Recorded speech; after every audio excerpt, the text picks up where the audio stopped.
Par 2 fois, en 2016 puis en 2020, les primaires démocrates ont failli connaître un dénouement inédit. Alors même qu'il se définissait comme un socialiste et n'était même pas membre du parti, Bernie Sanders n'est pas passé loin d'obtenir l'investiture.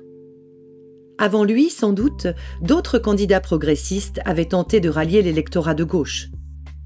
Toutefois, la campagne de l'élu du Vermont était de nature différente.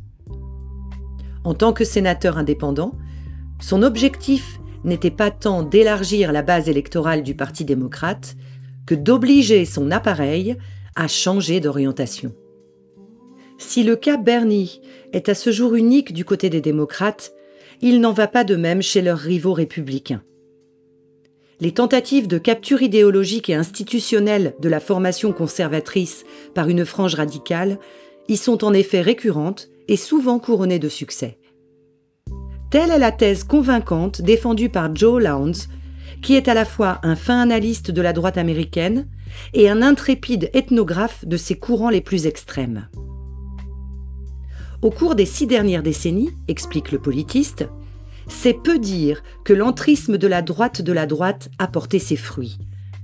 Car même lorsque son premier assaut a été repoussé, à terme, elle a toujours fini par remodeler le parti républicain à son image.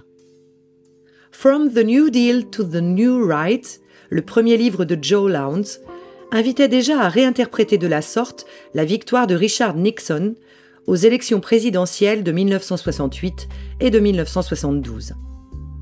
Plutôt qu'à l'absorption des démocrates du Sud dans un parti républicain inchangé, l'ouvrage montrait que la stratégie sudiste de Nixon correspondait à la conquête de son parti par les nostalgiques de la ségrégation. En dépit de la lourde défaite subie par Barry Goldwater à l'élection présidentielle de 1964, le processus de radicalisation républicaine entamé lors de sa campagne aurait donc été le prélude d'une transformation durable de la droite américaine. Le Parti républicain n'a jamais cessé de laisser la porte entrouverte aux nativistes et aux idéologues racialistes.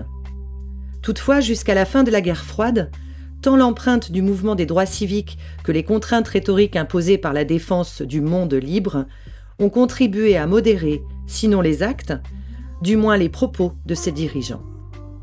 Ainsi, même sous la présidence de Ronald Reagan, les mesures sociales les plus régressives demeuraient présentées comme aveugles à la couleur de peau et au genre des personnes qu'elles privaient de droits et de protection.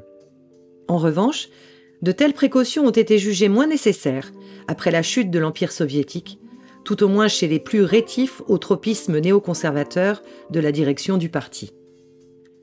Dans son travail récent, depuis Producers, Parasites, Patriots, livre coécrit avec Daniel Martinez-Osang, jusqu'au Adventures in Post-Democracy, qu'il est en train d'achever, Joe Lowndes étudie les progrès de l'interpénétration du conservatisme bontain et de l'extrême droite depuis le début des années 1990.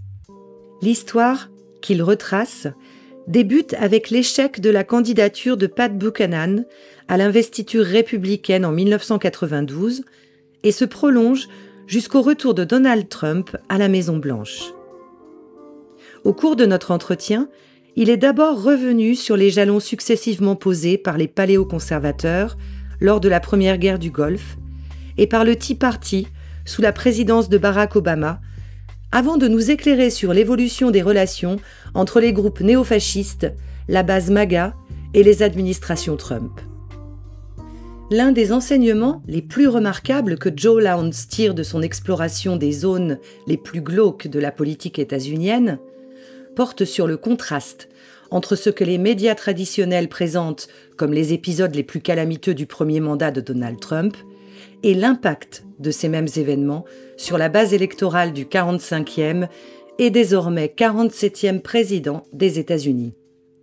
Loin d'avoir entamé le crédit de leur champion, souligne en effet Joe Lowndes, l'issue tragique du rassemblement des groupuscules néofascistes de Charlottesville, la gestion gouvernementale de la pandémie de Covid, les manifestations gigantesques qui ont suivi le meurtre de George Floyd et l'assaut du Capitole le 6 janvier 2021 ont au contraire contribué à radicaliser ses partisans, mais aussi à les rendre plus confiants dans l'avenir de leur mouvement.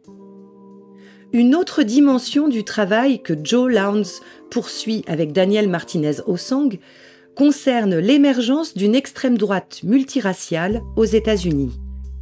Attestée par l'importante croissance du vote minoritaire pour Donald Trump entre 2016 et 2024, ce phénomène s'illustre également par la présence d'un nombre conséquent de militants de couleur au sein des groupuscules les plus extrémistes.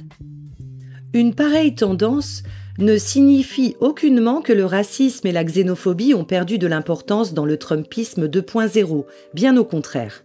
La nouveauté réside plutôt dans le fait que le culte MAGA accueille désormais volontiers toute personne disposée à célébrer la blanchité, le nativisme et la masculinité, indépendamment de sa propre couleur de peau, de ses origines ou de son genre.